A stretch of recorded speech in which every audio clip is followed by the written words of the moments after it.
Buenas tardes, bienvenidos. En nombre del Ministerio de Trabajo les damos la bienvenida. Estamos muy agradecidos por tenerlos acá presentes. A continuación vamos a dar comienzo al panel número 1 y los dejo acá con el moderador Amerigo Incalaterra. Muchas gracias. Muchas gracias y buenas tardes a todos y a todas por estar reunida en este panel donde vamos a tratar de profundizar en relación con la problemática del trabajo infantil y de las mejores formas para erradicarlo. Para la Oficina del Alto Comisionado de las Naciones Unidas para los Derechos Humanos, al cual me honro representar en América del Sur, la problemática es sin duda alguna un tema de alta preocupación. El fenómeno del trabajo infantil en la región muchas veces está vinculado a temas de migración, de trata de personas, y surge principalmente de un desconocimiento profundo de la situación en sí misma. Nos faltan datos, nos faltan políticas públicas adecuadas y principalmente tenemos un marco jurídico sí sumamente importante.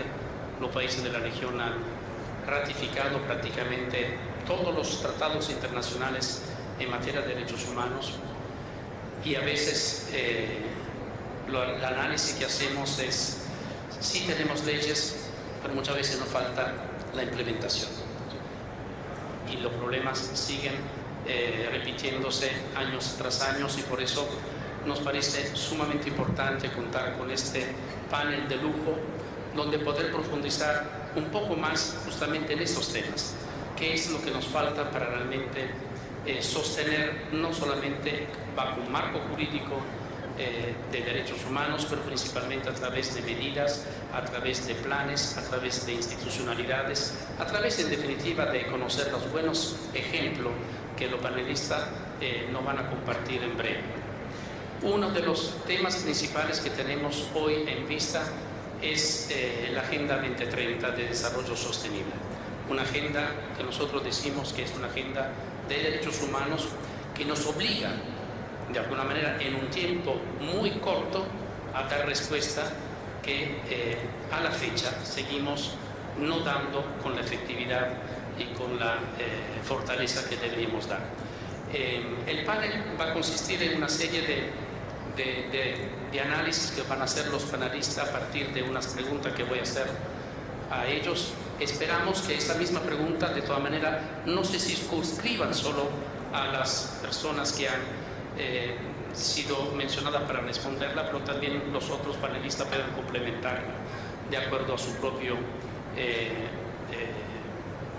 análisis. Y principalmente esperamos que haya un diálogo entre ustedes. Nosotros vamos a recibir una serie de preguntas que vamos a transmitirla a los panelistas para de alguna manera englobar y discutir y ojalá tener una profundidad en el acercamiento de este tema. Para iniciar voy a pedirle al viceministro de Trabajo de Sudáfrica, Sango Patekile Olomisa, que me ha pedido unos minutos iniciales para hacer un statement de parte del gobierno.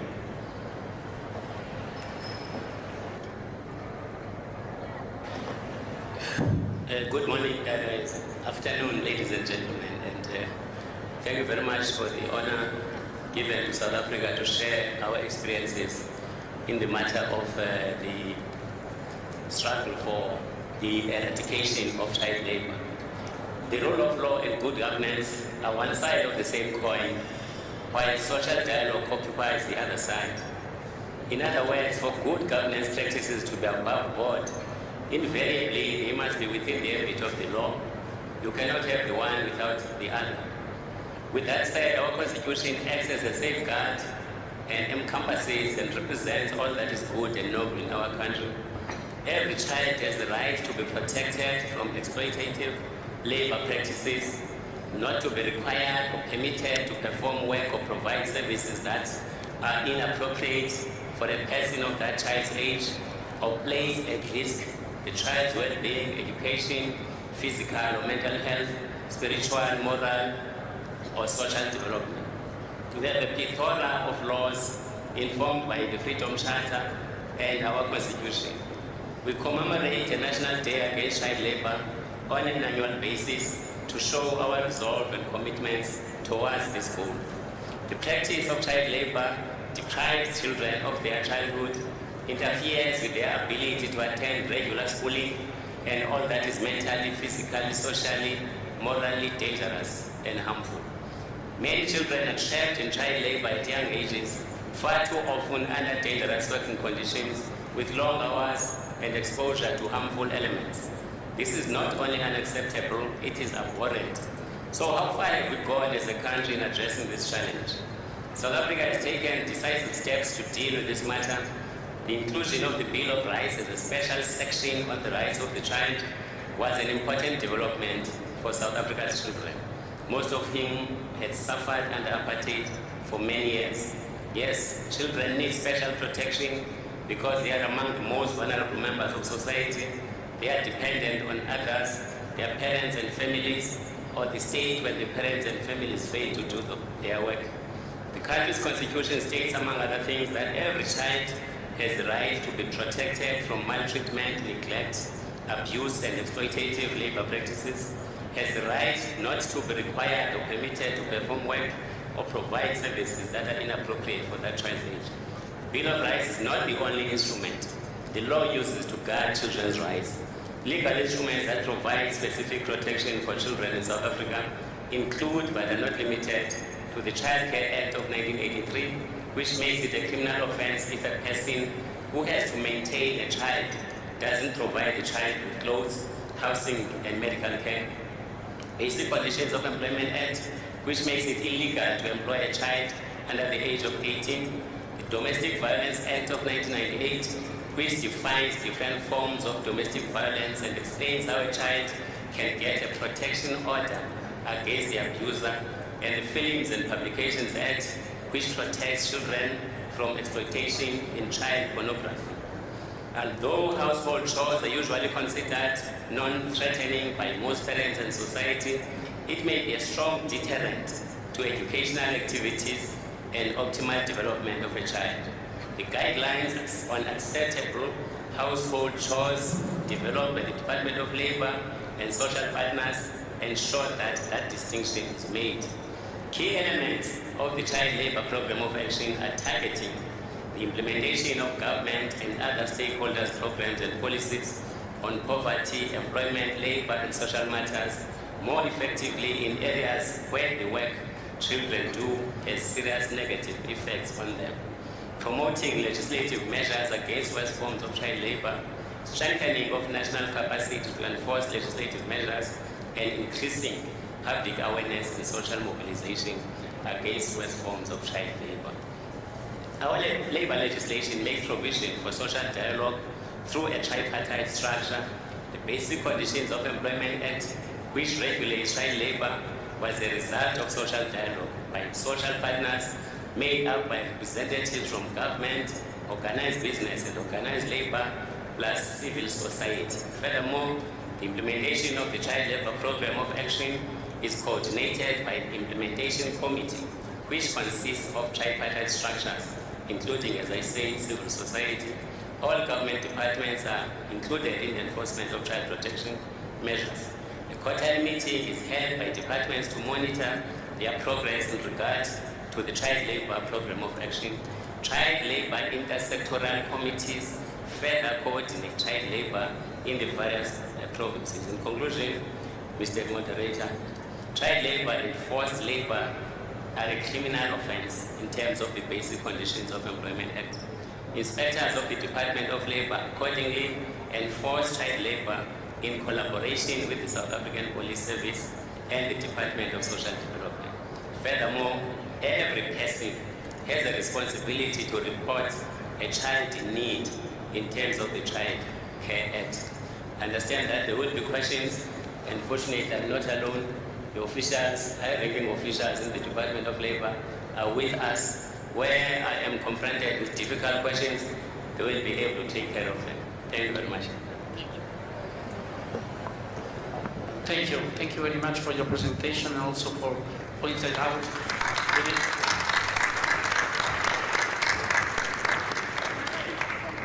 And now I will turn with Fernando García Casas, Spain Secretary of State of International Cooperation for Latin America and Caribbean, who will speak on Spain's long-standing development assistance to states' response to child labor.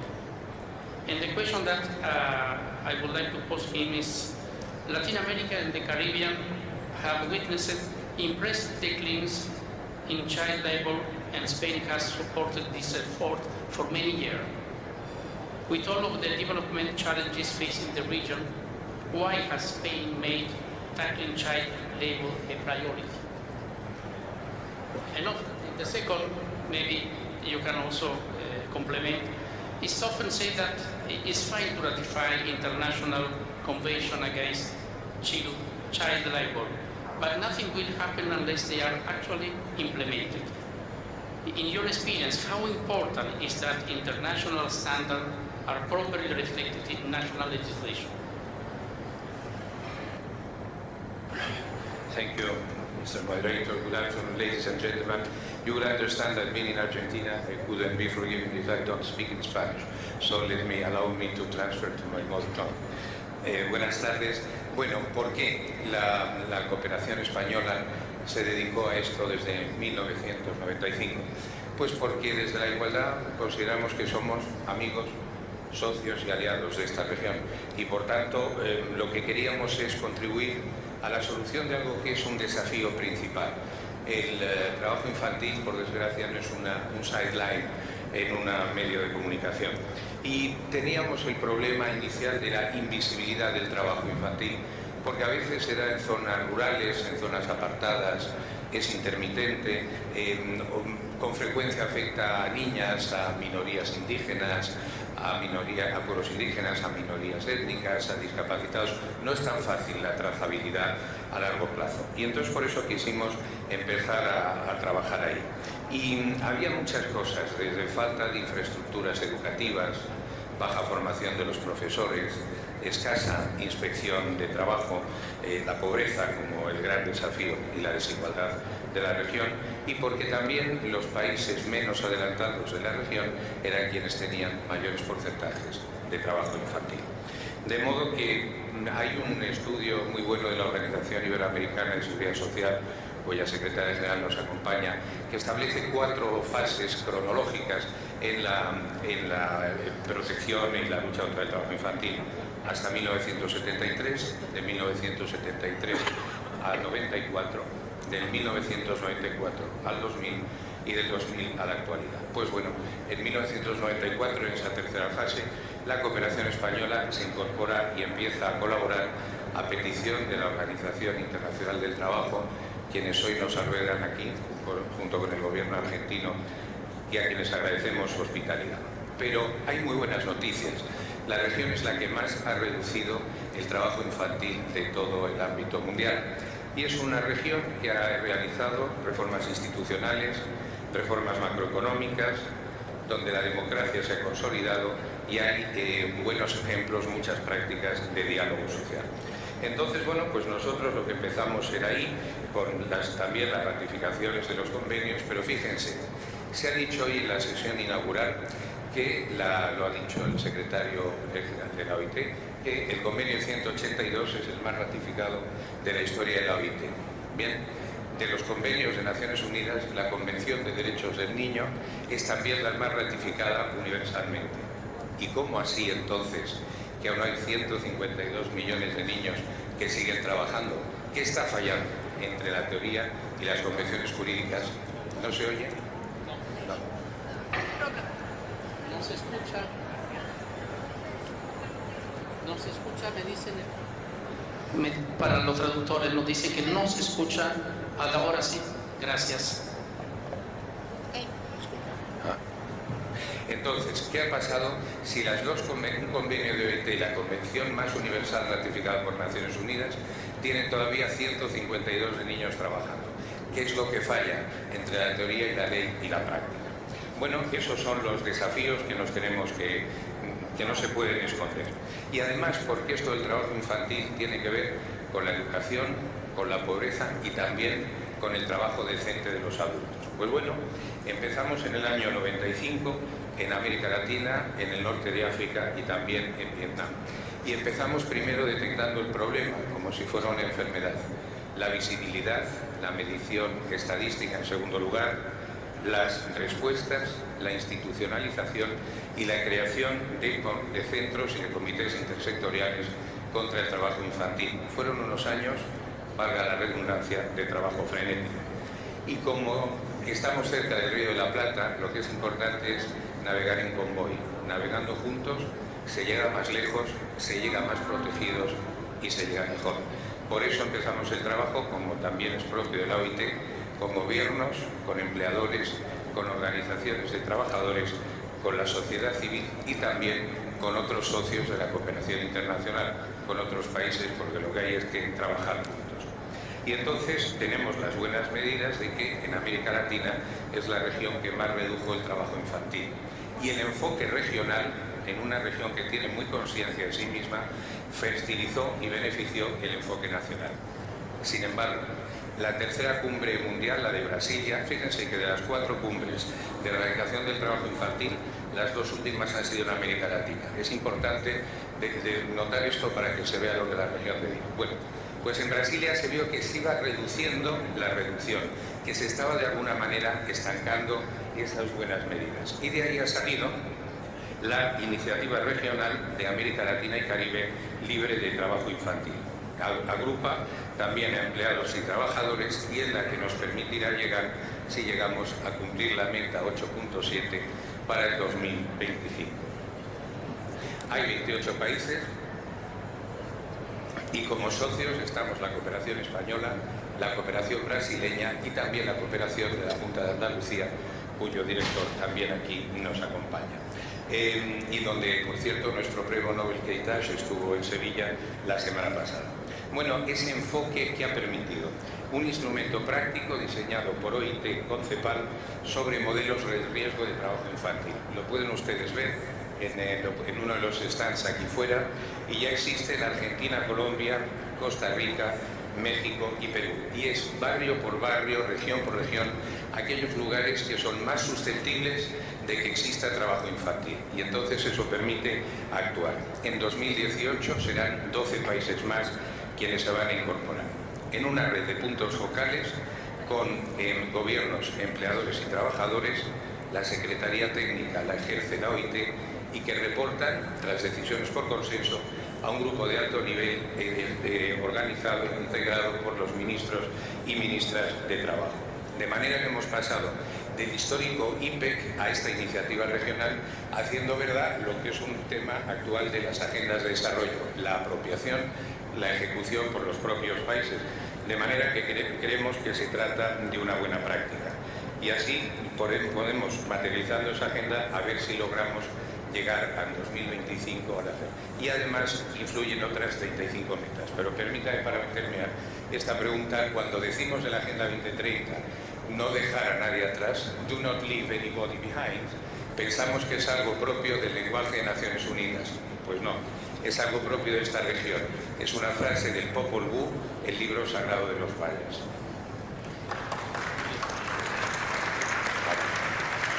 Muchísimas gracias por la presentación y también por aterrizar en modelos concretos de análisis para poder hacer frente a la situación. Uno de los problemas en todas las regiones del mundo, sin duda alguna, es la ausencia de datos estadísticos y dónde se producen realmente la situación de violaciones a los derechos humanos de los menores en esa situación de vulneración en relación con su trabajo. Ojalá que podamos contar con los resultados, porque eso va seguramente a inspirar en otras regiones de poder aplicar los mismos esquemas. Voy a continuar now with Irene Buenemo, who is the State Secretary for Employment and Integration in Sweden, and will speak about the role of social dialogue and tripartism when it comes to the rule of law. And the questions are the following. How does the Swedish government support the rule of law in countries and sectors affected by forced and child labor? And Sweden has a strong tradition in tripartism and social dialogue. How do you think that social dialogue can be used to tackle child labor and forced labor?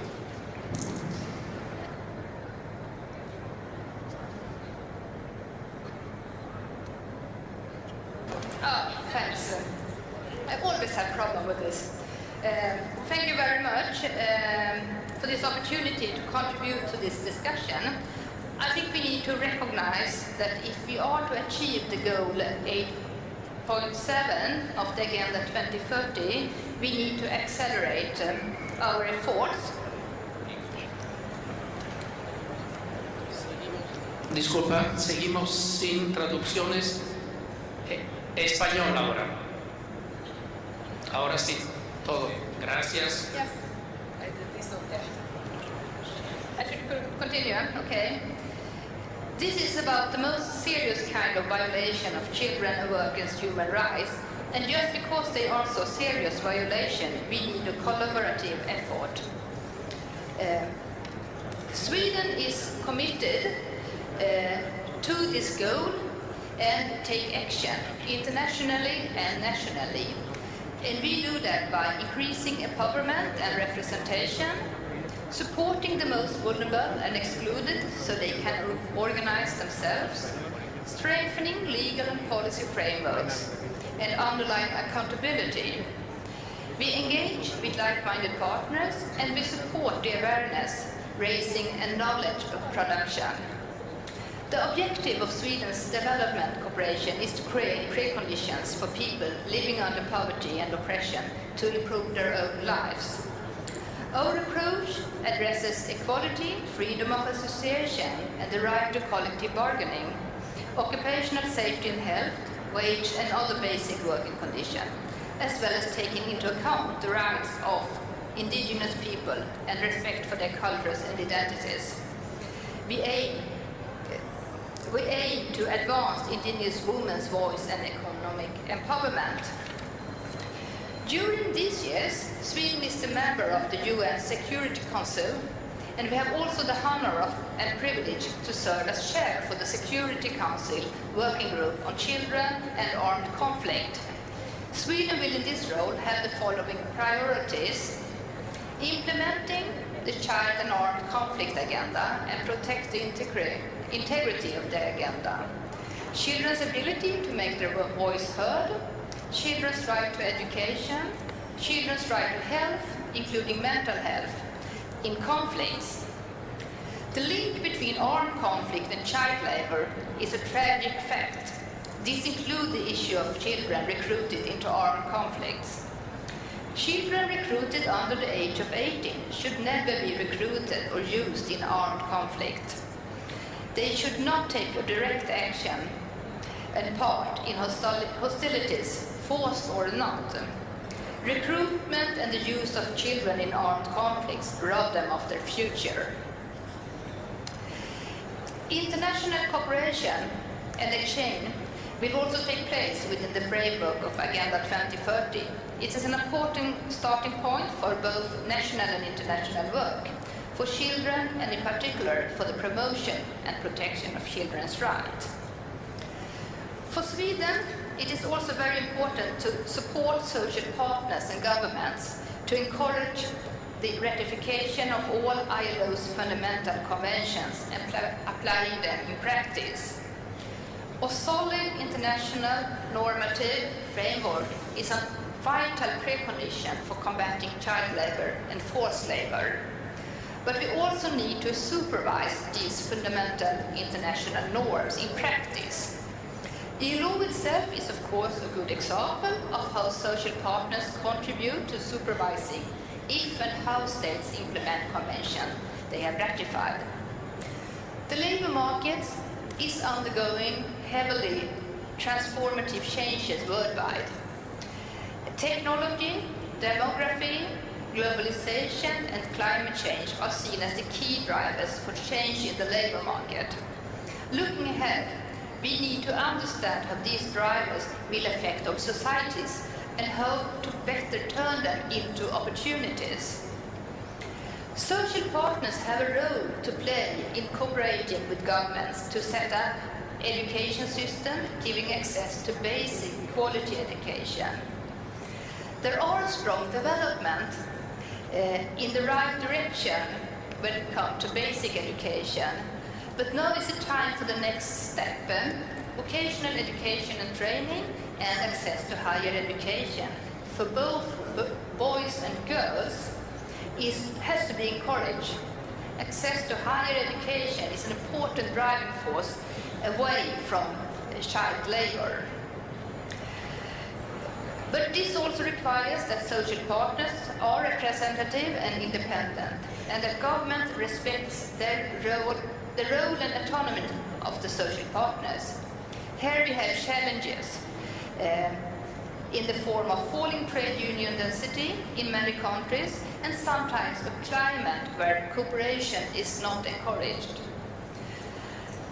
These are some reasons behind our Prime Minister's launch of the Global Deal for Decent Work and Inclusive Growth, which I'm very happy that the government of Argentina and other partners are actively supporting.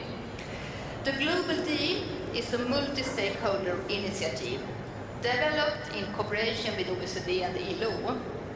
The focus is on the enhanced social dialogue and sound industrial relation as a means to decent work, quality jobs and increased productivity, and by extension to greater equality and inclusive growth. Young people who are being exploited in the labor market, who in the lack of education feels that they have lost their future, are a source of political conflicts, radicalization and fundamentalism. The potential the social dialogue and sound industrial relations can have for sustainable development is an area that has not gotten enough attention. In short, Global Deal has three components. One is to encourage action through voluntary commitments by the associated partners. A second is to increase the knowledge base about social dialogue. A third is to provide a platform for sharing experience and best practices to increase awareness of the benefits of social dialogues. Thank you very much. Thank you, Remy. Now is the turn of the next speaker, is Gabriela Herzog. No, I'm sorry. Now, next panelist is Marina Jarbusinova, who is the OSCE Special Representative and Coordinator for Combating Trafficking in Human Beings.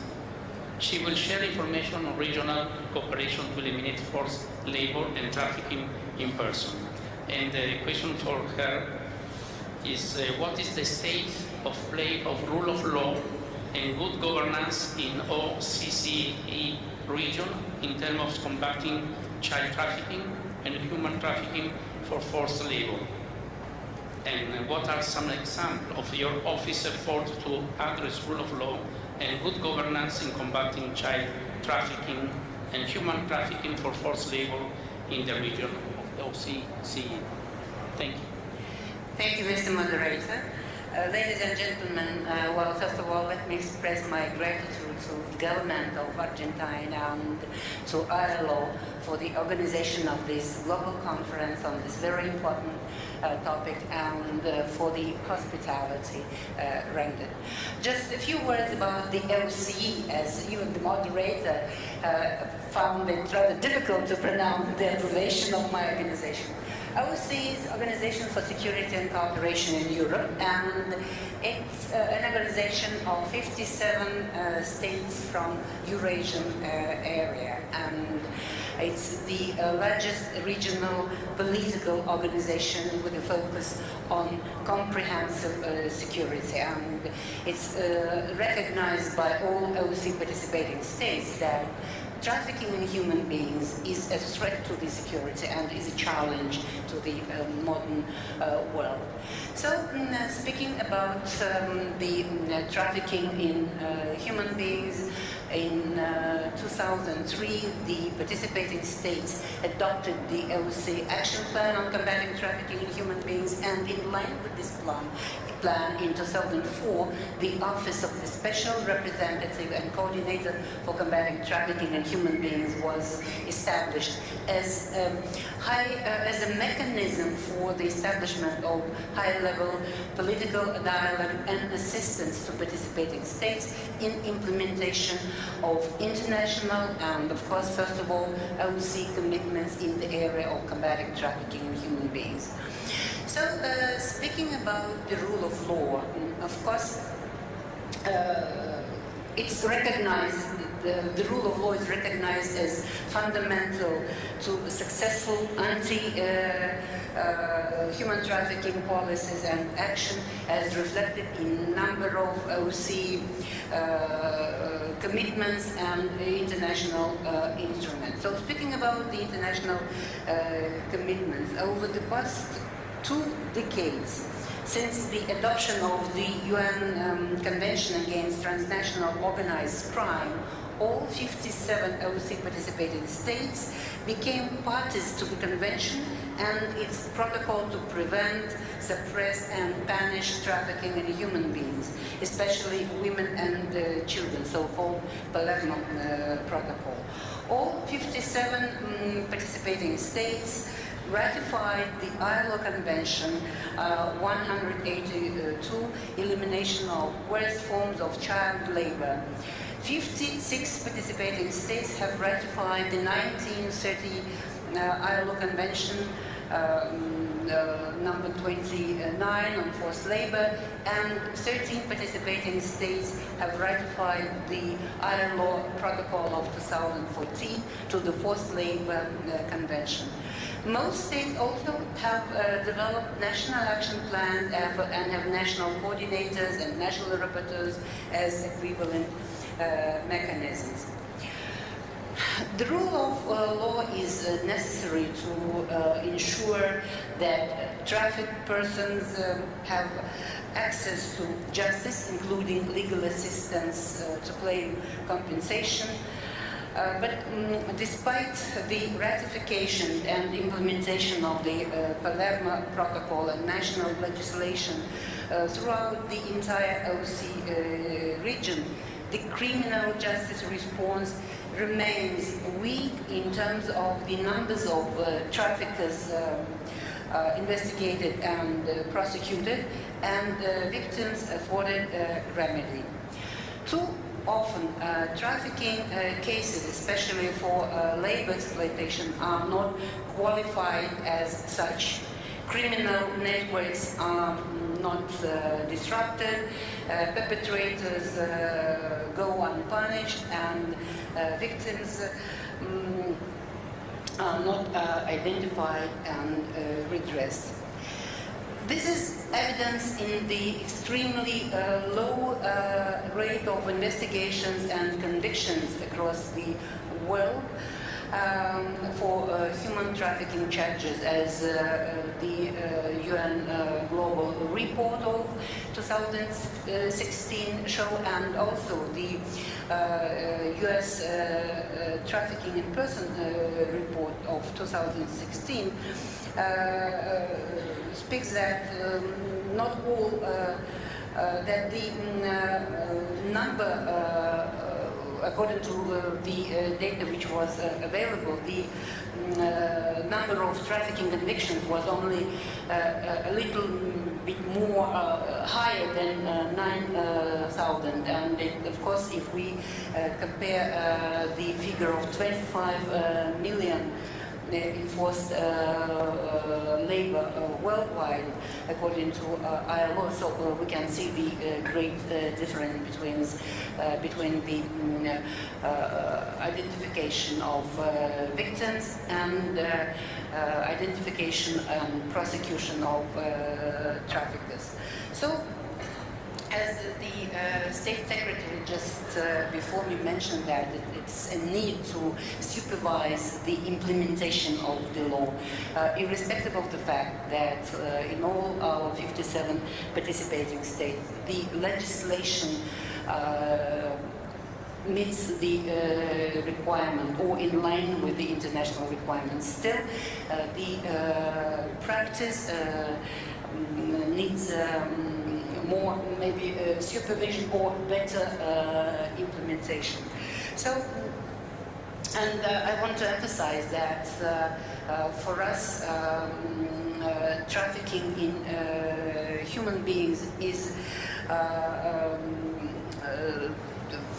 we approach it, first of all, from the point of view of human rights. So it's human rights-based approach, and we call for not just respect, but for assistance and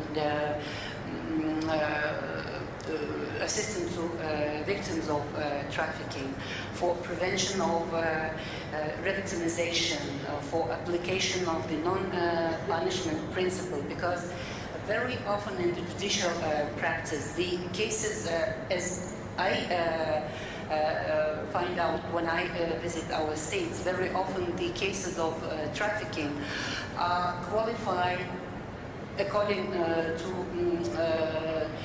the legislation qualified not as such as cases of trafficking, but as some other violations of the law.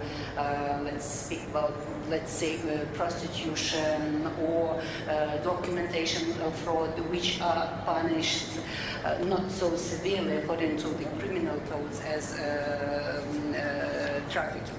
So, your question whether there are positive examples. Of course, there are positive examples, and I have such a very strong instrument given by participating states in my mandate to make country visits and to establish dialogues at the highest political level and to discuss the implementation and perspectives of the fight against human trafficking. During these dialogues, we always try to analyze the legislation and find not just weak points, but also good examples which can be shared with all other participating states through the numerous trainings, conferences we organize, or through the projects. And just now we are finalizing our project on prevention of trafficking in supply chains, with a focus on prevention of child labor. And as a result of this project, which we started last year, we had seminars and conferences in Berlin, London, Stockholm, Astana, and in a week there'll be the final seminar in Geneva, and the briefing for the participating states will take place in Vienna in the middle of December. And we are planning to table a guideline, model guidelines for the participating states on the legislation, how to make business more responsible and accountable, and how to prevent trafficking in supply chains. Another good example is our innovative project, which we started this year. It's a simulation project with a multi-stakeholder approach, and we say that we learn by doing. Actually, the participants who who are invited to the training, and we have trained already at about 200 participants from ministries of labor, ministries of social services, financial investigators, police investigators, prosecutors, and representatives of civil society. So they actually, through this training in 5 days, show how they can together identify victims of trafficking in very close to real life situations, victims of trafficking for forced labor, including minors and child labor, the roles are played by the actors, and trafficking for labor exploitation too. So the simulation exercise received high appreciation and by the participants, and we are actually requested to continue the simulation next year, although our plan was only to have these 3 trainings, but we are requested to organize one. We are going to do this in Italian for the Italian authorities at the end of January. Then for the vast Russian-speaking community next September, and also in French language, maybe with the inclusion of our partners on the Mediterranean. And speaking about child labor, do I have time? Yeah, speaking about child labor, we implemented a project in Moldova with a focus on children without parental care. And Moldova is one of the countries where after they received independence, many women and men had to go abroad looking for some job placement, and so many children were left without parental care. So to prevent these children from being trafficked, we, with the support of our donors, implemented the project on raising awareness among these children. We also helped them to look into future job, helping them to acquire some professional skills, and we also published the guidelines.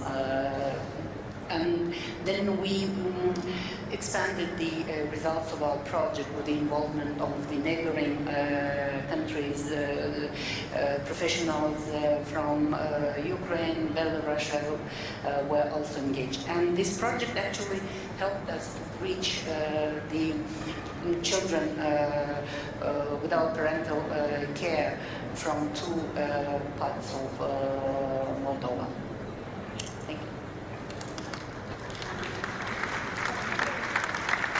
Thank you for the presentation.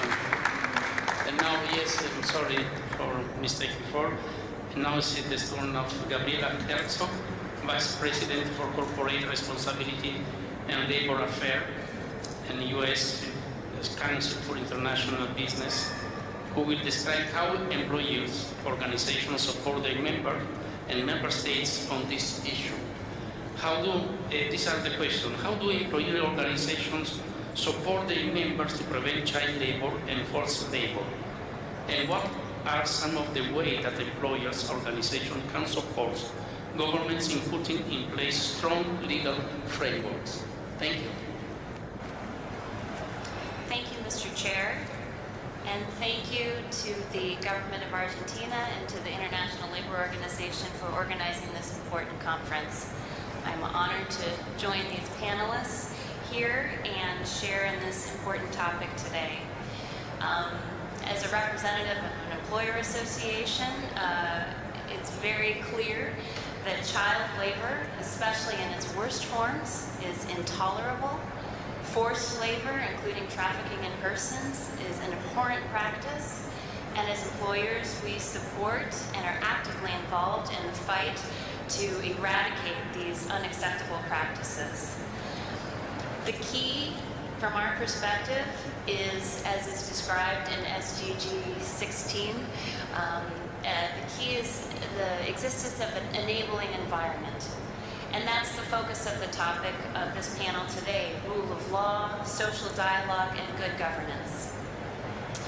In terms of how employer associations support their members to prevent child labor and forced labor, it begins at the very basic level with education.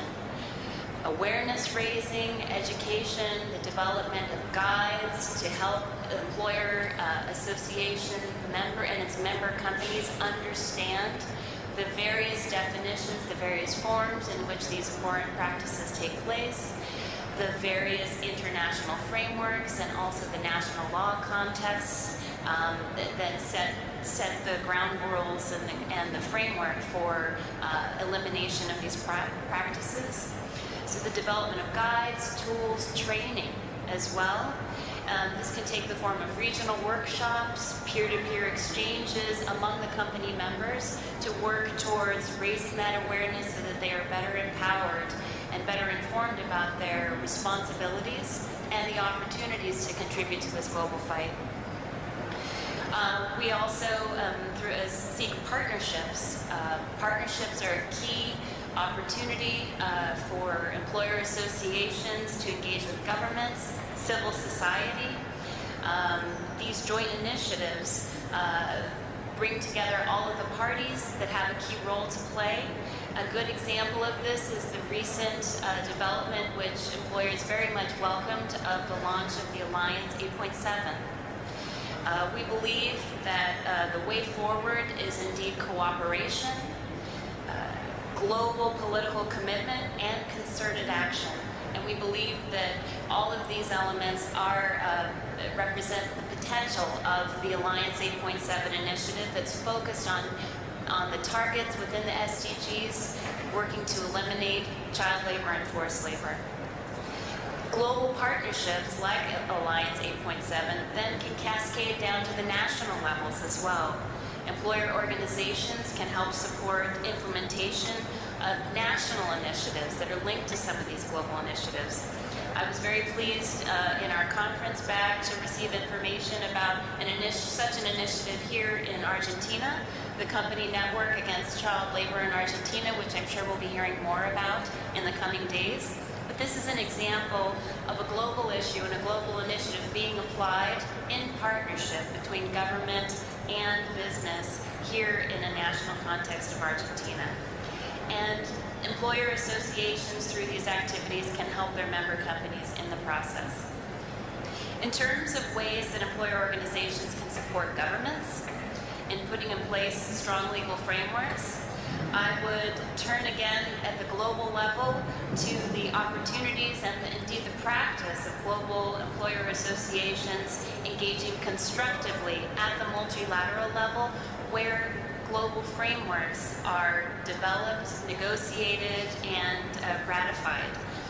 An example of this type of multilateral level engagement supporting governments would be the demonstrated employer support for the ILO protocol for the protocol to the Forced Labor Convention. In fact, employers are a main partner for the ILO's campaign. It's called the ILO 50 for Freedom campaign. So the goal is to reach, at a minimum, 50 governments ratifying this forced labor protocol. And we were very pleased to see most recently, I believe, the Netherlands ratified, so that brings us up to around, we're just shy of 20, I think, 18 or 19 governments, so we still have a ways to go. But employers are very much involved and supporting this global priority. And another way, cascading again down to the national level, that employers can support governments is through encouraging companies, encouraging local business associations to support and engage constructively at the national level the development of effective national policies and laws. This includes support for the development and running of transparent legislatures, strong and independent judiciaries. These are key critical foundations for the rule of law and good governance, and we encourage companies to engage actively, positively, and meaningfully in the development of these important frameworks. And then it's not enough just to have a good law. Then comes the critical part of the effective enforcement. And this is the key role for labor inspectorates, again, for judiciaries, for effective access to remedy, greater effective access to remedy. That is the key next step to set forth these important enabling environments. This is an all-hands-on-deck situation if we're going to be successful in our shared fight against child labor and forced labor around the world. Business has a responsibility, business has a role, and is very active and engaging. I echo the words we heard in the opening plenary today on the critical need for all sectors to be working together. Governments can't do it alone, business can't do it alone, civil society can't do it alone. But together, we really have a chance with goodwill and strong action. I agree. Enough with the words, let's move to the action. Strong engagement on the part of all parties, I think, is going to bring us success and help us reach our goals. Thank you.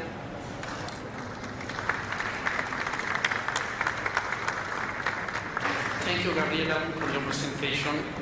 And now, our last panelist, Silvana Capucho, who is an international affairs advisor of CGEIL, but you will explain exactly what it means. It's the largest trade union federation in Italy, and is also a member of ILO governing body. And Ms. Capucho will explain how workers' organizations can supporting good governance in order to help and prevent child labor and forced labor. And the questions are related to this. What is the role of workers' organizations in supporting good governance for the effective prevention of child labor and forced labor? How can workers complement state monitoring of labor conditions? And what are the links between the fundamental labor rights of freedom of associations and collective bargaining and the elimination of child labor and forced labor? Thank you. Thank you. Thank you. Well, I would say since the beginning that since their origin, since the 19th century, trade unions have played a fundamental role for the eradication of child labor and of forced labor. And then that it is not an opinion, but it is a fact that the freedom of association is a precondition for the democracy and for other human rights. Many data show a widespread evidence that neither forced labor or child labor do exist where the freedom of association is recognized, where workers are organized, and where collective bargaining do exist. We are here to discuss about how to ensure the respect of the rule of law. And first, as already it was also underlined by my colleague from the employers' organization, this does imply a strong, consistent monitoring at national level, but at international level as well. So it is important to put the stress on the labor inspection, but on all the forms of possible monitoring, beginning from also the supervisory mechanisms as the ILO standard supervisory mechanisms, which must be strengthened in order to ensure this rule of law. So when we talk about the promotion of the fundamental principles and rights at work and of international labor standards, we have to look at all this framework. What we have to state, just looking at the global situation, is that we find more children at work, more situations of forced labor, where there are also weaker public support services and the public system in general working, where there are less investments on education, on health, which are strong ingredients for the emancipation of everybody. So one major demand from the trade unions is a demand for free, universal and quality public services, which are really powerful tools against forced labor and child labor. And then in terms of fight against the inequalities, we see that most of the failures today of the international community, but also of our also in our countries, to fight against the crisis, against the difficult situations of the world of labor, is linked to the existing and even increasing inequalities. When we think about inequalities, we have to think that if we fight against poverty, we fight against child labor and forced labor, but we have to look at the differences. I want here to quote Don Lorenzo Milani, who was an historical educator for poor in a specific region of Tuscany in Italy, who was saying that nothing is more unjust than to share equally among unequal people, what is exactly happening now. So, when we look at the different situation and looking at who is the most needed, we have to consider also the gender differences, which is especially important looking at the situation and the numbers and of the concentration of children at work and of forced labor. We can take many examples, but it's just sufficient to think about agriculture or about the domestic service also, where not only many women work in a situation of illegal work, but many children with a big violation also of their condition and of their future and development. This is valid for all the informal work, which we know still concerns the 2/3 of the world population, and the majority of the schooling dropout, which again has a majority of girls leaving the school. Then I would like to say is that when we talk about forced labor and about children at work, it happens very often, especially in the international conferences, that we think about we could say the poorest countries or just the south of the world. This is something concerning all of the world, and nobody can think to be not interested by this phenomenon. Looking at the European Union, although there are signs of betterment in the economy in some situations, in some limited situations, nonetheless, it is clear that poverty is not declining, and when we talk about poverty, again, there is a group of the most vulnerable people who are the children, and especially the children in the most disadvantaged situations. I think to the migrants, I think to the children from the refugees or the Roma children, where the dropout is again in the majority.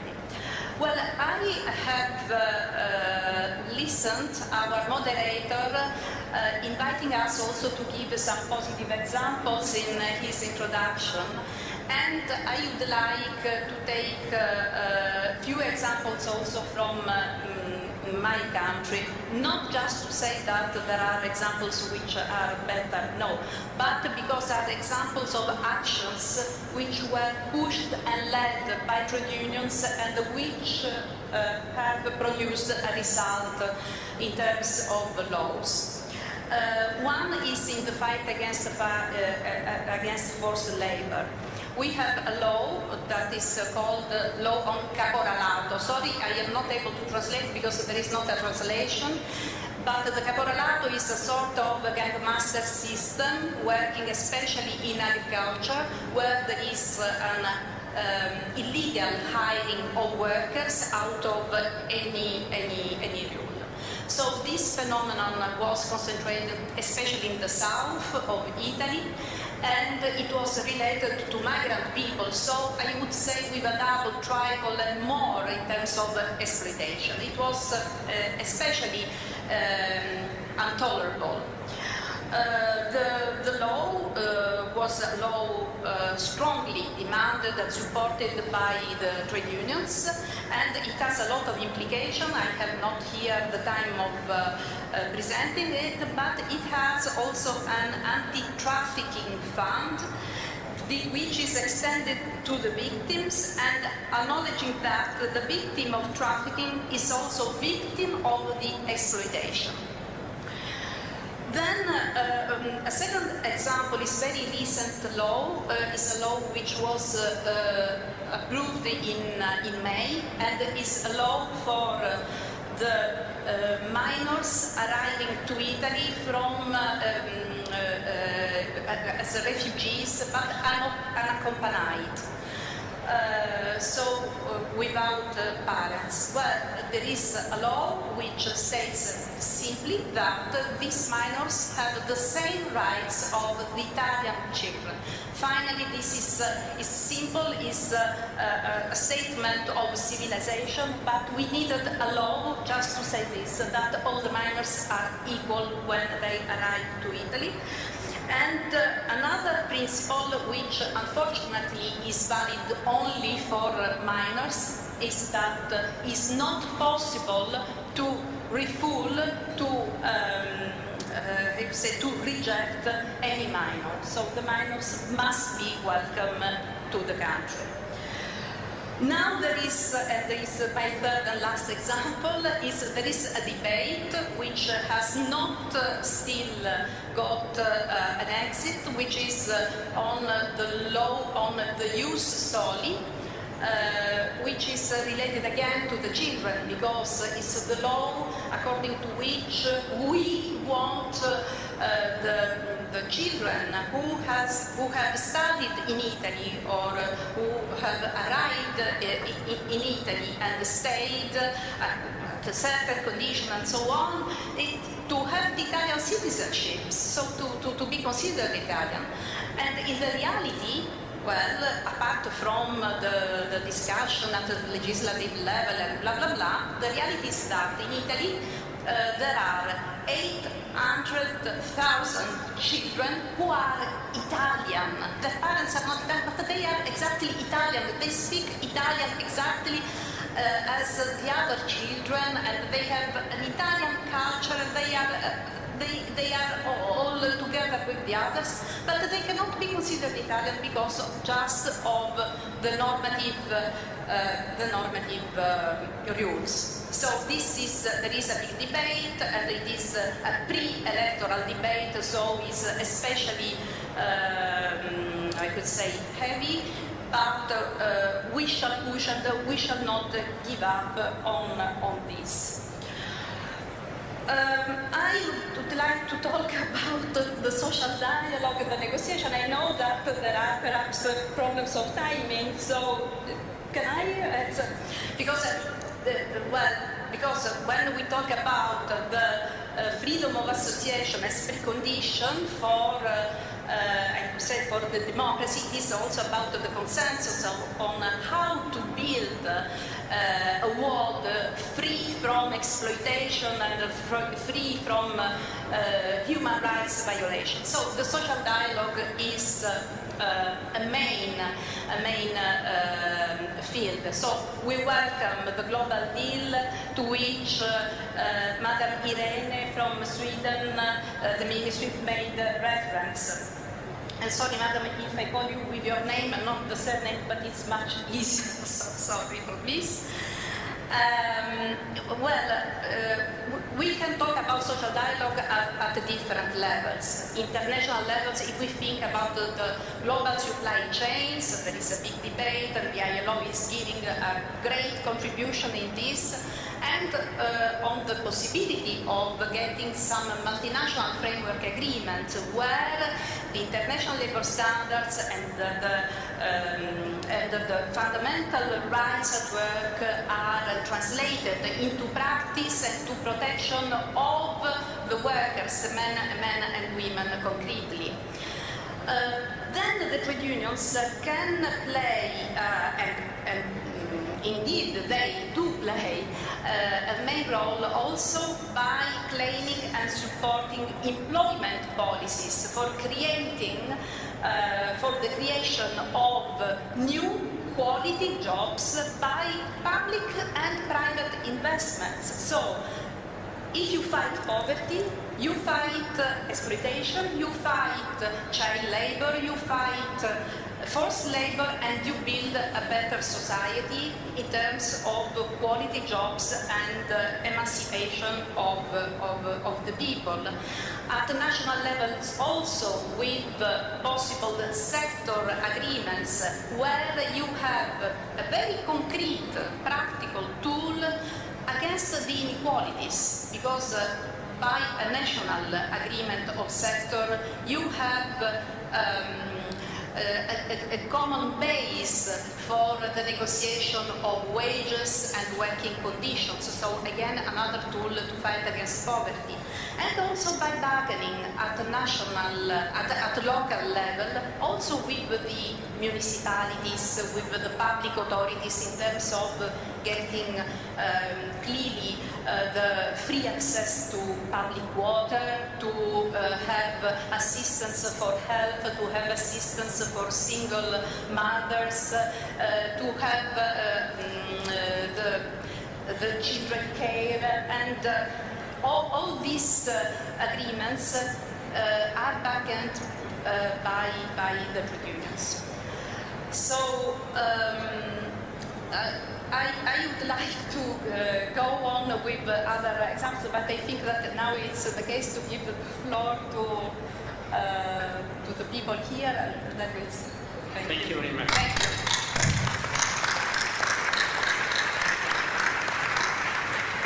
Thank you for all the presentation from the panelists. Now we have some questions by the public, and I have a question for Sanko Patekile Olomisa, and the question is, could you please share with us how we increase public awareness to achieve the eradication of child labor?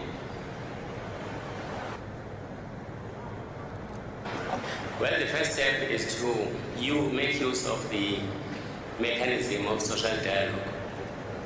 Because if we use our partners, social partners, labor, employers, and civil society, then we are in a position to cover all bases to ensure that families, communities, places of work are made aware, first of all, of the fact that child labor itself is a violation of the law, is a violation of human rights of the child, is against the development and growth of a child. So the best way is to use, as I say, the mechanism of social dialogue, because in that way you cover all bases. No one can say I was not aware. Thank you very much. Now I also have a question for Madina Jarubisrunov. And it's, do you train care providers for those people who are victims of trafficking, and how are the victims helped? I mentioned the simulation training exercise we've been conducting since this beginning of this year in Vicenza in Italy, and I mentioned that we have applied the multi-stakeholder approach to the organization of this training exercise. So service providers are among those who are trained at this simulation exercise. So they are actually given the opportunity to work together with the representatives of other agencies who are mandated to identify victims of trafficking, to assist victims of trafficking, and those who are to identify traffickers and to bring them to criminal justice. And the simulation exercises have shown that actually in the simulated situations, all these multi-professional teams are able in a very short given time to meet the requirements and to reach the goals. Thank you. I have some questions for all the panelists, so I will read and ask for any of you that would like to answer, and are the following. Why do you think it's crucial that other partners join in the struggle to eliminate child labor? The other is, how important is the judiciary branch in ensuring compliance with child labor standards? Some of you would like to answer? Yes.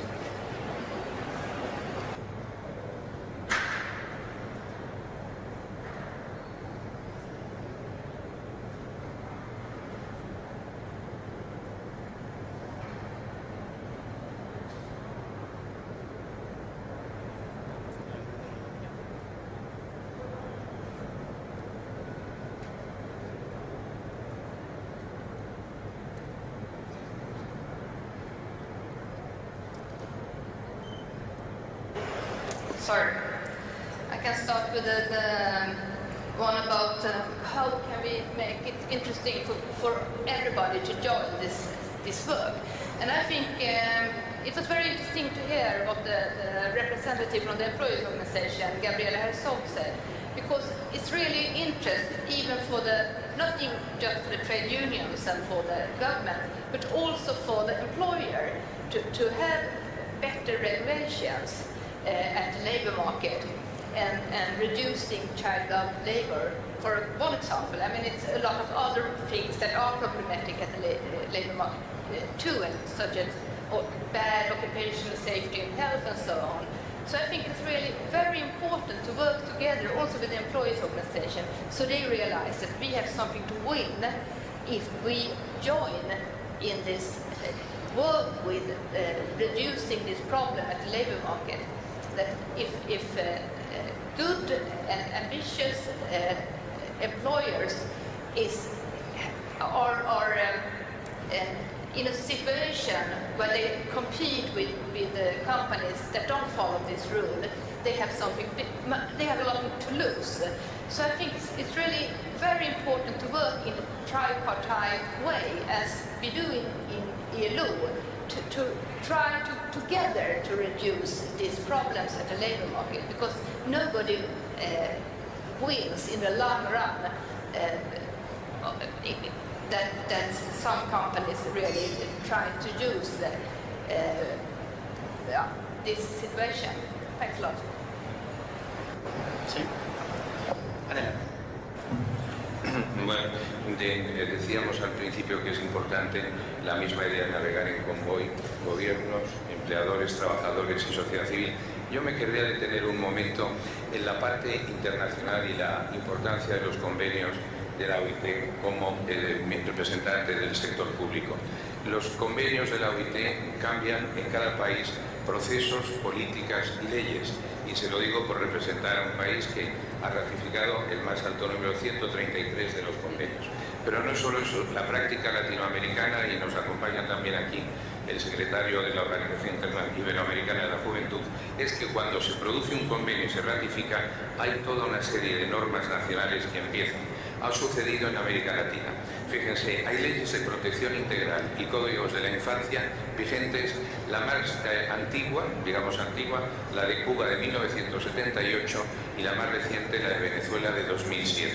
Todos los países tienen leyes de protección de la infancia. Y esas leyes, es decir, es el convenio, las leyes y luego los programas. Pues fíjense los nombres de la defensa de la minoridad y del trabajo infantil. Primeros años en Argentina. Chile crece contigo en Chile. De cero a siempre en Colombia, de la calle a la vida en México y en Ecuador el acompañamiento a lo largo de la vida. Esto es lo que produce, pero entonces cuando llegan a las sociedades nacionales, pongo un ejemplo, el último protocolo que hemos ratificado es el del trabajo forzoso.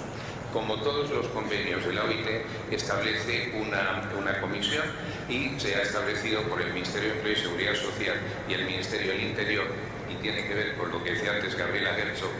¿Qué problemas tenemos? El trabajo infantil desapareció en España hace 50 años, hace más de medio siglo. Había un problema ahí. Pero ahora hay problemas de fraude a la seguridad social o de trabajo infantil asociado a cuestiones de migración irregular. Bueno, pues eso hay que trabajar y hay que verlo. Entonces, cuando esto ocurre, están también la firma del convenio, pero están las memorias que cada Estado miembro tiene que presentar al comité de expertos en aplicar los convenios y recomendaciones. Es decir, hay un control ex ante y un control ex post. Y respecto a lo que decía mi colega sueca, yo creo que es muy importante. Por un lado, ratificación es solo el punto de partida, only the beginning. Luego son la legislación nacional, las instituciones, el control judicial y finalmente la práctica cotidiana a lo largo de la vida. Si no implicamos a todas nuestras sociedades, el trabajo infantil no será erradicado. Sí.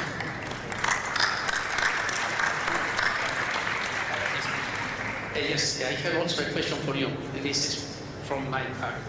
As you know, United Nations is working with enterprise since a lot of years ago, and since the appointment of the Special Rapporteur John Ruggie, he established a set of principles, UN principles for enterprise and business. And the question is how, from the private sector, you introduce this guiding principle, and how you have to maybe how to enforce this principle in order to make this principle really an effective way to respect human rights for enterprises. Thank you, Mr. Chair. If I may take an extra moment just to touch, I want to get to that important question, and also to touch on one of the previous questions about why is it crucial for each social partner, business, government, civil society, worker, employers, and broader civil society, to join in this work, this fight against child labor and forced labor? I think I would begin with the fact that before we were employers, workers, governments, we're individuals, right? I'm a daughter, I'm a mother, we're sisters, we're brothers. We heard about this so passionately this morning about the fact that it has to be all of our jobs, no matter what hat we're wearing, government or employee, it has to be all of our jobs to recognize the critical need to work and do everything we can, not yesterday, now and in the future, to eradicate the unacceptable conditions of child labor and forced labor that are present in the world today.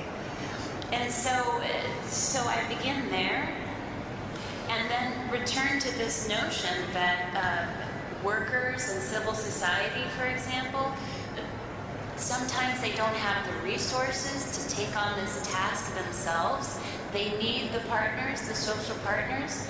Governments cannot do this job themselves. What good is it if they write the laws, if employers, if workers are not following? And employers, you know, a colleague has said it so well. You know, she said about her company, she said, you know, we are not the police inspector, we are not the police cop. We have roles. And to get to John Ruggie, right?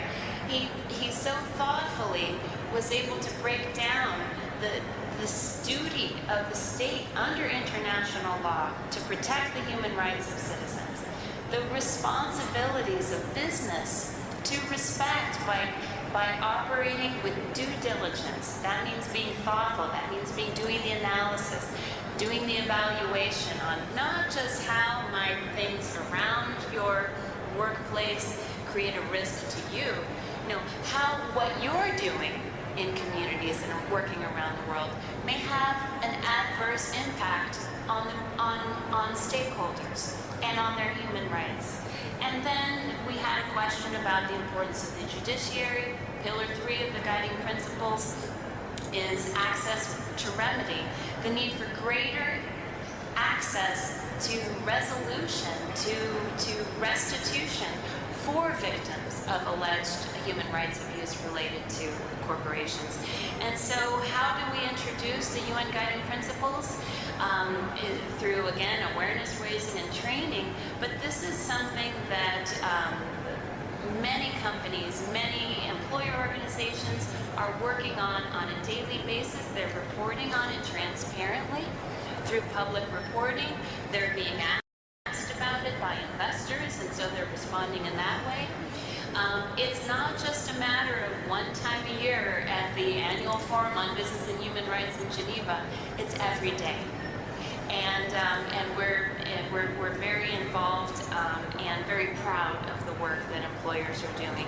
But it's all hands on deck. This is a U.S. phrase. It's kind of like every paddle needs to be in the water. I mean, every actor needs to be involved, and we look forward to partnering with those here and beyond. Now, Gabriela, you ask for. Yes, but I also have a question for you. How could be your advice in terms of how to integrate union decision in making processes?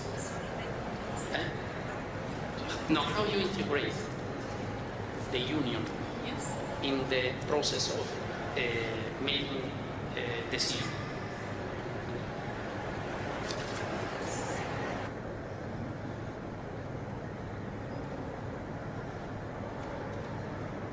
You mean decision for the approval of the law or for... Yes, okay. So, well, first I also would like to come back one moment to say on the first question before, that's on the judicial system and so on, say that there is an ethical, a moral side, but then I have to recall that anyway the child labor is a crime. The children exploitation is a crime. So the judicial system must work on it when you find, but usually children work in hidden situations. So that's why you do not find working children where there are trade unions. Because if we are aware of this, immediately the judicial system is activated. But then what should be clear is that when we talk about slavery, about trafficking, about child labor, about forced labor, we do not talk of something which is happening. It is not an illness, it's not something that it is happening by the chance. It's something that has precise determinants, precise factors, precise causes, which are exploitation of people, which are profit on the life of the people, which are wrong political choices which must be opposed.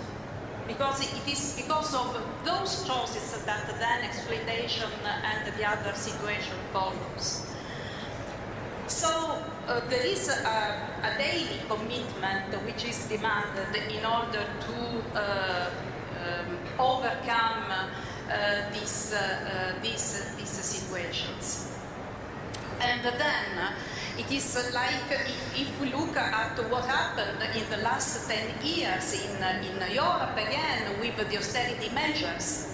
If the public services were cut, the consequence was that there was an increase in some areas of the schooling dropout. Take the case of Greece, of Portugal, of the south of Italy. These were the reality. So there you create a fertile field also for situations where children, rather than going to school, they go to work. Always in hidden situation and so on. How trade unions can be involved?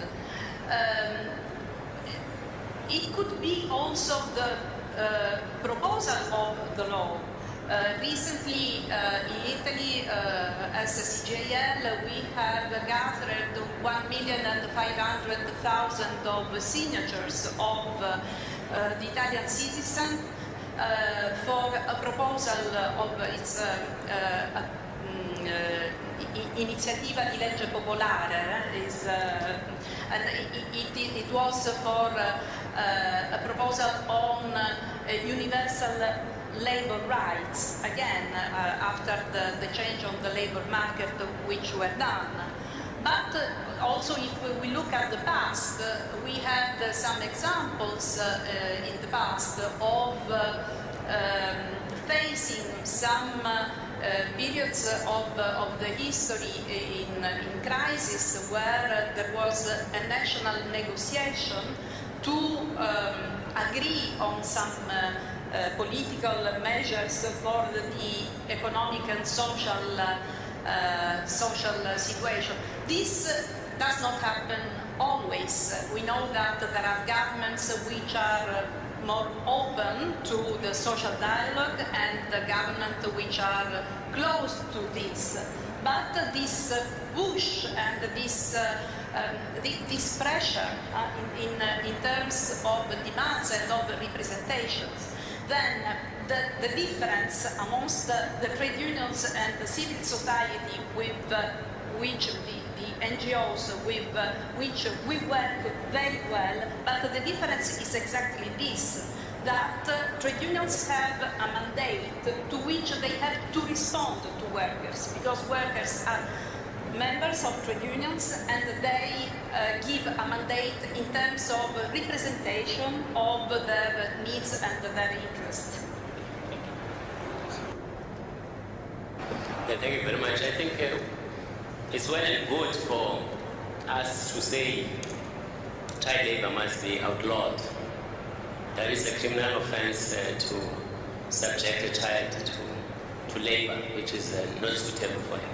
But we also need to identify the causes of child labor, why it is that children find themselves having to do work, why families allow their children to go and do work. In my country, South Africa, we have a problem of unemployment, of course, and a problem of poverty.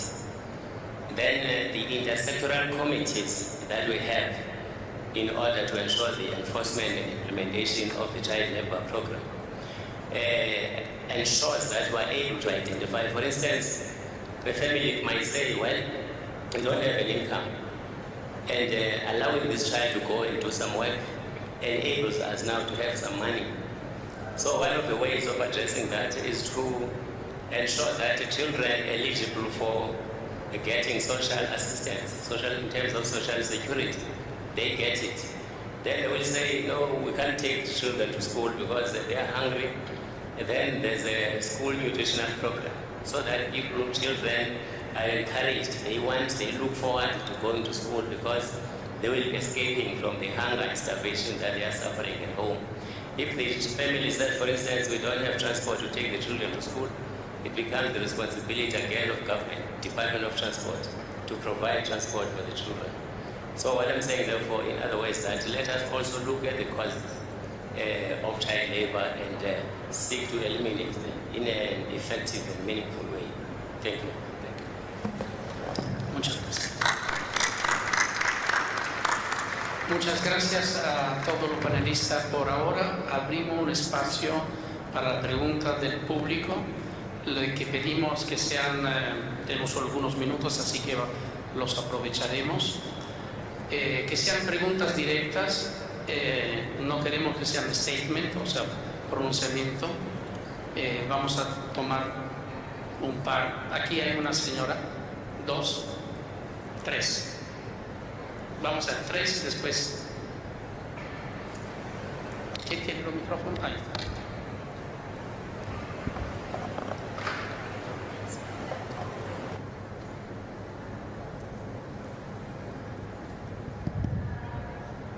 Sí, de Guatemala, de los trabajadores, una pregunta directamente para la de responsabilidad social empresarial y también para los gobiernos en general. ¿Hasta cuándo vamos a entender que la situación que estamos hablando de es que hay que compartir empleadores, hay que compartir con los trabajadores y los gobiernos? Pero me refiero principalmente a la de responsabilidad social, a la señora Herzog, porque ella dice que los trabajadores también tenemos que ir poniendo nuestra parte. Yo he visto que en esta lucha contra el trabajo infantil, los trabajadores los que hemos puesto son víctimas. Y de donde yo vengo, Guatemala, Honduras, Salvador, estamos teniendo un problema donde esto se volvió un monstruo incontrolable con las pandillas. Las pandillas y el trabajo migrante de niños. Entonces esto ha sido falta de una propuesta de gobiernos y una propuesta de los empleadores que están empleando también niños. Entonces quisiera yo que puntualmente se respondiera a esto de parte de los gobiernos. De Guatemala no sé si vino alguien del gobierno representándonos. Si vino, no nos informaron quién era. Y esta falta de desinformación es la que no nos hace avanzar, como bien lo decía la Biblia Maya. Gracias. Muy bien, por favor, vamos a acumular un par de preguntas más. Ahí tienen. Buenas tardes, Ligia Inés Alzate Arias de Colombia, Central Unitaria de Trabajadores Kurdos. Bueno, yo solo preguntarles que yo vengo de un país que acaba de firmar un acuerdo para la terminación de un conflicto, pero con bastantes dificultades de desigualdad. Y en ese sentido todavía vemos muy incierta la implementación de acuerdos como la erradicación del trabajo infantil, especialmente en la zona rural. Yo sí preguntaría cuáles estrategias son esenciales para un país que apenas firma un conflicto y que todavía no tiene estrategias de implementación claras para ello. Sí. ¿Ya está? ¿Puedo hablar? Una última pregunta para la representante de Suecia. Coincido y enfatizo la importancia del diálogo tripartito. Sin embargo, me pregunto, y es una invitación tal vez para el resto del panel, cómo se representan aquellos sectores trabajadores que están precisamente fragmentados y no acceden a la posibilidad de una representación gremial. Para el caso de la Argentina, y es parte de mi trabajo y de investigación, los trabajadores textiles, el 70% de ellos no tienen acceso a ningún tipo de representación gremial, y muchas veces la representación que se puede hacer a través de organizaciones de la sociedad civil no los representan en el sentido tal vez más político. Entonces la pregunta es, por esas representaciones ausentes, la figura misma del trabajo esclavo evoca una dificultad en términos de representación. La lucha histórica de la emancipación de los esclavos ha sido la lucha por la autorrepresentación. Esa es mi pregunta. ¿Cómo representar a aquellos que no acceden a la representación? Gracias. Aquí la última pregunta por ahora. Sí, primero un comentario al que intervino recién. Me gustaría desde el sector sindical que a la salida podamos intercambiar, porque creo que tiene una falta de información importante. La pregunta es a todo el panel. Coincidimos filosóficamente con lo que acá se ha planteado y creo que todos estamos por la erradicación del trabajo infantil. Ahora, ¿cómo se garantiza la erradicación del trabajo infantil en un contexto de retroceso de los derechos de los trabajadores y de los derechos humanos, que es una tendencia no solamente en nuestros países de América Latina? Esta es la primera, es una reflexión, pero también si ustedes tienen algo que decir sobre esto. En este retroceso del Estado de Derecho, ¿cómo hacemos para erradicar el trabajo infantil y cumplir con la Agenda 2030? La segunda cuestión es si ustedes entienden que cualquier política de erradicación del trabajo infantil debe incluir otras políticas que pongan límite al capital financiero, que pongan límite a los sectores patronales abusadores y que se abusan a veces de la debilidad de los trabajadores. Y en el ámbito rural, si creen que se puede erradicar el trabajo infantil cuando persiste el trabajo a destajo. Muy bien, gracias. Tenemos unos minutos para que los panelistas puedan contestar, y en base a cómo al tiempo vamos a hacer otra rueda más. Empezamos de este lado. Sí. Thank you very much. I will start to answer the question about the possibilities for some groups to organize themselves. And of course there are big differences, but I really think it's a very important part of the work of international organization, but also on the national level, to encourage all different parts at the labor market and give them possibilities to organize themselves. But of course there are differences. You can see even in Sweden with a rather high organization degree, the private service sector is much less organized than the big industries and professionals like teachers, for example, that are very highly organized. And then I think it's very important that the trade union confederations don't talk about the strong groups, but also talk for the weaker groups at the labor market that has much less possibility to organize themselves. And that's, I think, it's very important. So there are a big problem if we have insiders with strong trade unions and outsiders in the informal sector. That's a big problem for a lot of countries, which we have to deal with. The other question is about migrant workers. And in Sweden, we don't have any big problem with child labor. But we can see that forced labor among migrant workers is really, even in Sweden, an increasing problem, because they have a much weaker rights on the labor market, and they often don't want to be found by the authorities. So the authorities cannot help them, because then they have to leave the country. And I think migrant workers and child labor about migrants is really an increasing problem when we have a lot of migrants in all different countries. And I think this is a group that has to be focused upon child labor among migrants. Thanks. Marina, do you like? Well, although there were no questions directly to me, but I want to emphasize that OC is a political organization, so we work mainly with the government. But in our dialogue with the government, we always encourage the government to give more access to civil society organizations, to all these combating trafficking in human beings activities, and we through our project on prevention of trafficking in supply chains, we also encourage governments to closely work with businesses and trade unions in prevention of this type of crime. And we always emphasize the importance of partnerships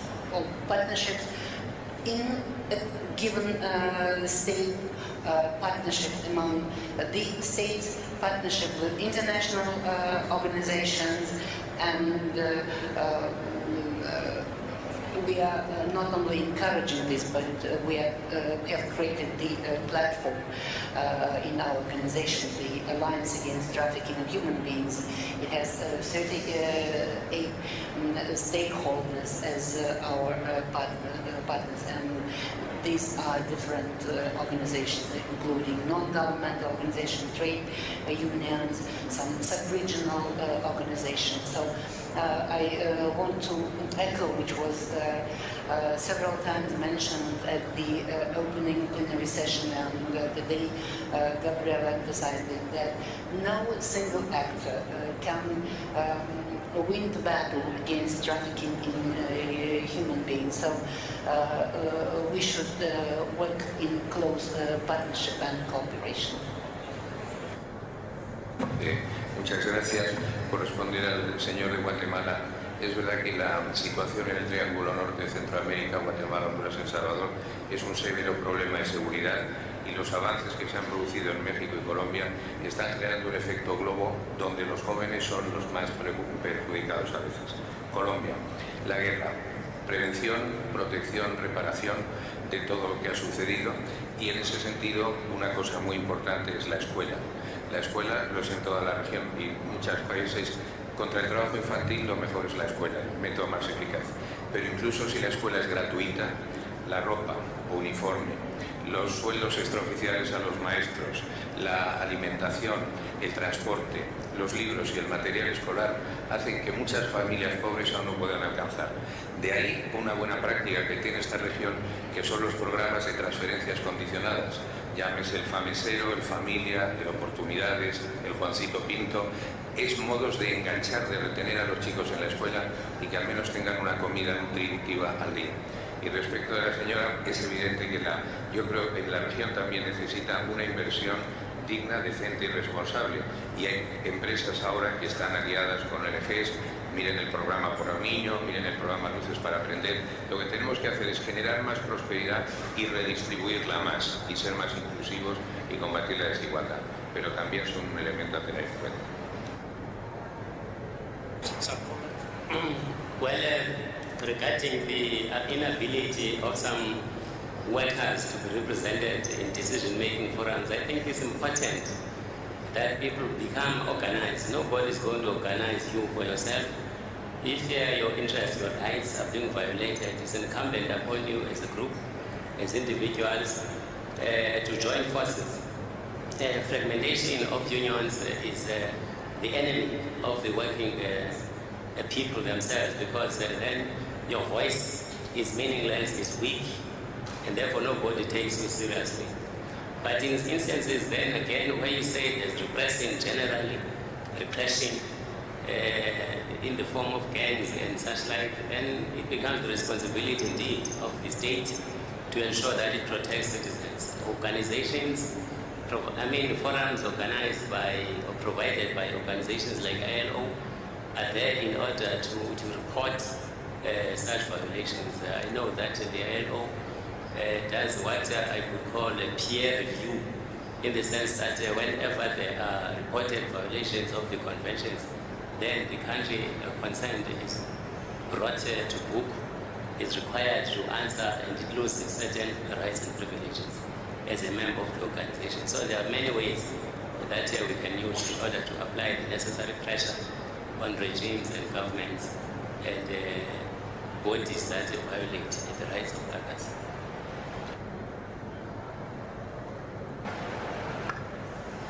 I think much has been said, but I would just join Honorable Deputy Minister Holomisa in South Africa in underscoring the importance of raising voices, of transparency, of the use of technology to bring to light the practices that we're all working so hard to eliminate. The question was, what can be the role of trade unions in challenging scenarios, such as dealing with gang warfare in Guatemala? Again, I'm recognizing the dangerousness of that situation, or the conflict zone, recent conflict zone in Colombia.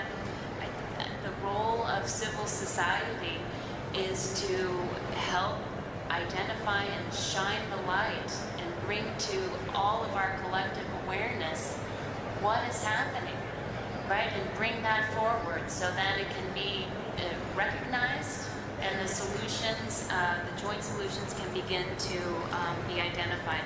The challenge, as we've heard over the course of the day, is that many of these practices are in the shadows, the child labor, the forced labor. Much of this is found in the informal sector, which is not covered by what we were talking about here today, the rule of law, right, the laws, the judiciary. So here is a clear role for business to advocate, civil society to advocate, and government to act, to provide incentives, to bring those small businesses, small employers into the formal economy where they will then be covered by these laws. The solution, when we're looking at the employer sector, it cannot just be to focus on the big multinationals. It has to be every workplace, every employer, every size, every sector involved in this joint fight. And I would also align myself with the comments on working to identify the root causes, as the Deputy Minister from South Africa mentioned earlier, thinking to understand why are these practices happening. Again, we've heard that the informality that's prevalent, not just in this region, but in many parts of the world is a big challenge, and there's a lot of focus on the part of the ILO and national governments on strategies, but we need more attention.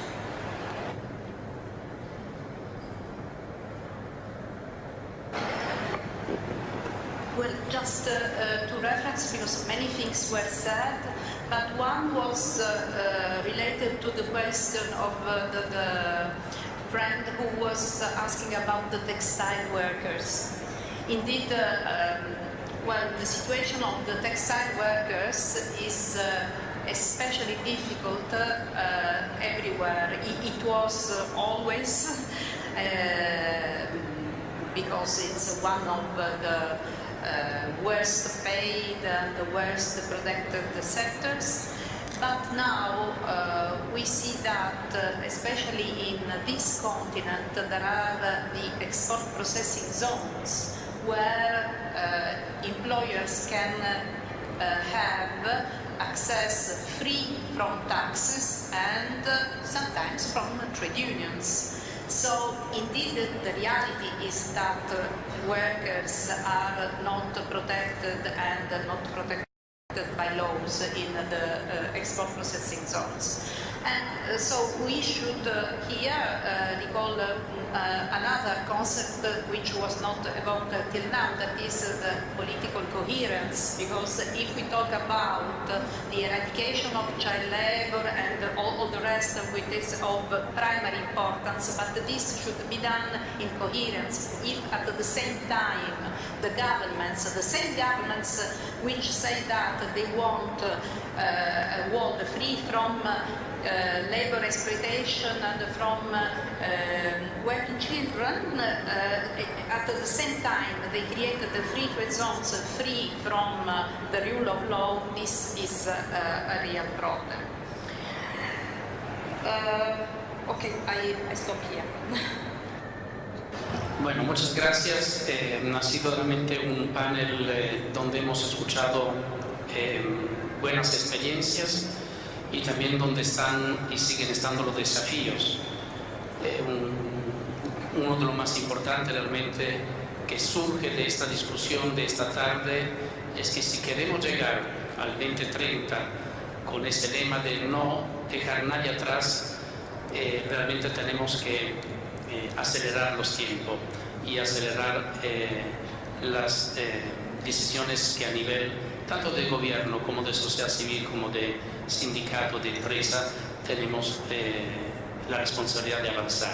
Es evidente que la respuesta no la tiene uno solo, que todos tenemos que trabajar en forma conjunta, y uno de los principales elementos es saber escuchar y abrir las puertas para el diálogo de todos los actores. Muchas gracias por esta presencia, un fuerte aplauso a los panelistas, muchísimas gracias.